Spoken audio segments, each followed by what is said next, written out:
আজকে পর্বে শেয়ার করব পেঁয়াজ রসুন ছাড়া সম্পূর্ণ নিরামিষ একটি সুস্বাদু চানা মশলার রেসিপি, যা নিরামিষ দিনের জন্য আপনি খুব সহজেই বাড়িতে তৈরি করে নিতে পারেন।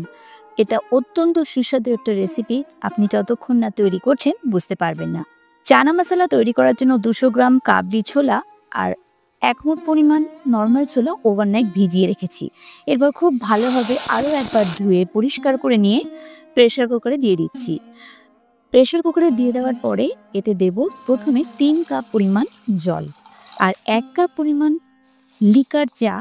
এতে 2 টিস্পুন মতো চা পাতা দিয়ে এটা লিকার তৈরি করে নিয়ে 1 কাপ পরিমাণ চা দিয়ে দিলাম। এরপর দিয়ে দেব একটা বড় এলাচ, 1 ইঞ্চি পরিমাণ দারচিনি, 2-3টে লবঙ্গ, একটা ছোট এলাচ আর স্বাদ মতো নুন।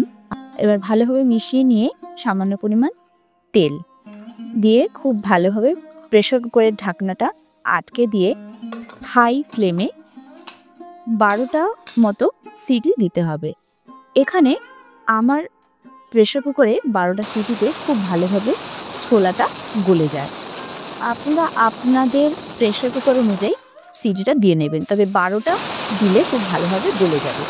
এরপর প্রেসার কুকারটা ঠান্ডা হয়ে আসলে দেখিয়ে দিচ্ছি ঠিক কতটা সেদ্ধ হয়ে গেছে। দেখতে পাচ্ছেন একদম ফেটে গেছে, মানে খুব ভালোভাবে গলে গেছে। দেখুন হাতে দিলে এইভাবে নরম হয়ে আসবে। এখানে 2 টেবিল স্পুন মতো সেদ্ধ করা ছোলা একটু জল দিয়ে গ্রাইন্ড করে নিলাম। সামান্য পরিমাণ জল দিয়ে গ্রাইন্ড করেছি, এরকম স্মুথ একটা পেস্ট তৈরি হয়েছে। এটা আমরা রান্নায় ব্যবহার করব। এরপর প্যানের মধ্যে দিয়ে দিচ্ছি 2 টেবিল স্পুন পরিমাণ সর্ষের তেল আর 1 টিস্পুন পরিমাণ ঘি। এতে ফ্লেভার ভালো আসবে। খুব ভালোভাবে তেল আর ঘি গরম হয়ে আসলে 3টে শুকনো লঙ্কা ফোড়ন দেব আর দেব সাথে হাফ টিস্পুন পরিমাণ গোটা জিরে।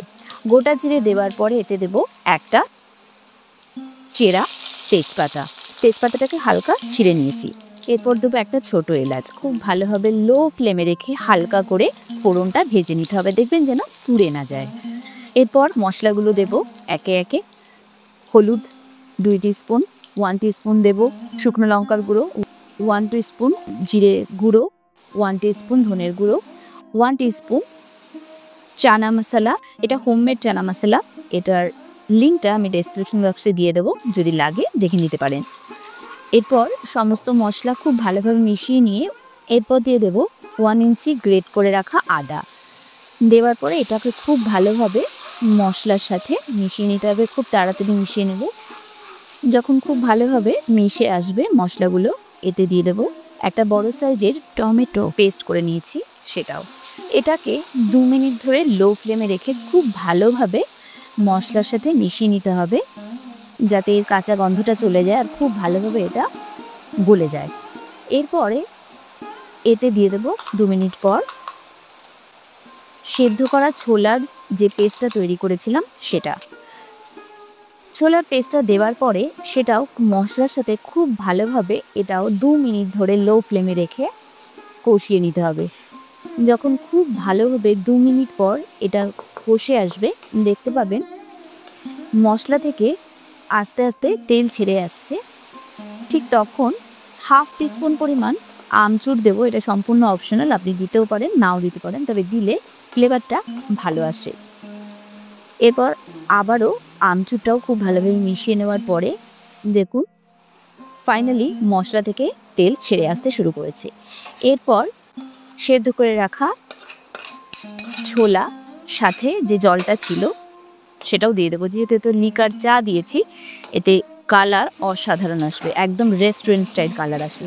যখন এটা ফুটতে শুরু করবে 5 থেকে 6 মিনিট লো ফ্লেমে রেখে একটু কুক করে নিতে হবে। 5 মিনিট পর নামানোর আগে ড্রাই রোস্ট আর ক্রাশ করা কাসুরি মেথি এতে দিয়ে দেবো। এতে অসাধারণ একটা ফ্লেভার আসে আর অ্যারোমা তো অসাধারণ আসে। আপনি তৈরি করতে করতে বুঝতে পারবেন এটা কতটা সুস্বাদু হতে চলেছে।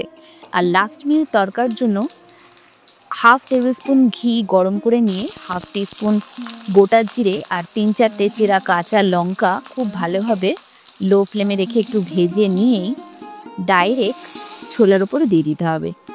এরপর ফ্লেমটাকে অফ করে দিয়ে 10 মিনিটের জন্য রেস্টে রেখে দিলেই রেডি হয়ে যাবে চানা মশলা, সুস্বাদু চানা মশলা। এর সাথে আপনি কুলচার সাথে খেতে পারেন, পরোটার সাথে খেতে পারেন, রুটির সাথে খেতে পারেন, সেটা আপনার চয়েস। আমি পরোটার সাথেই খাবো, সে কারণে পরোটা তৈরি করে নিলাম। তো চানা মশলা সার্ভ করার জন্য কিন্তু একদম রেডি।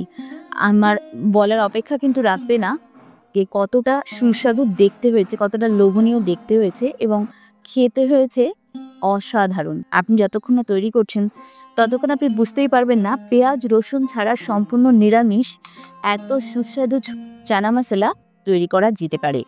নিরামিষ দিনের জন্য ব্রেকফাস্টে এই রেসিপি একবার তৈরি করতে পারেন।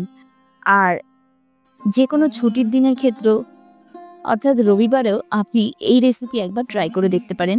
খুব বেশি সময় লাগে না, শুধু ওভারনাইট ভিজিয়ে রাখতে হবে, এটাই। আর এখানে আমি কাবলি ছোলার সাথে ছোলা দিয়েছি, সেটার বিশেষ কোনো কারণ নেই, এটা আমার ইচ্ছে যে 1 মুঠ পরিমাণ ছোলা দিলে টেস্টটা হয়তো একটু আলাদা হয়, সেই কারণেই দেওয়া, আর কিছুই না। তো রেসিপিটা কেমন লাগলো অবশ্যই কমেন্ট সেকশনে জানাবেন। রেসিপিটা ভালো লাগলে ভিডিওটিতে একটা লাইক দেবেন এবং সকল বন্ধুদের সাথে শেয়ার করবেন। আর আমার চ্যানেলটা যদি প্রথমবারের মতো ভিজিট করেন তাহলে অবশ্যই চ্যানেলটিকে সাবস্ক্রাইব করবেন। ভালো থাকবেন, সুস্থ থাকবেন। আগামী পর্বে আবারও দেখা হবে নতুন নতুন আরও অনেক ইউনিক রেসিপির সাথে। ততক্ষণের জন্য নমস্কার।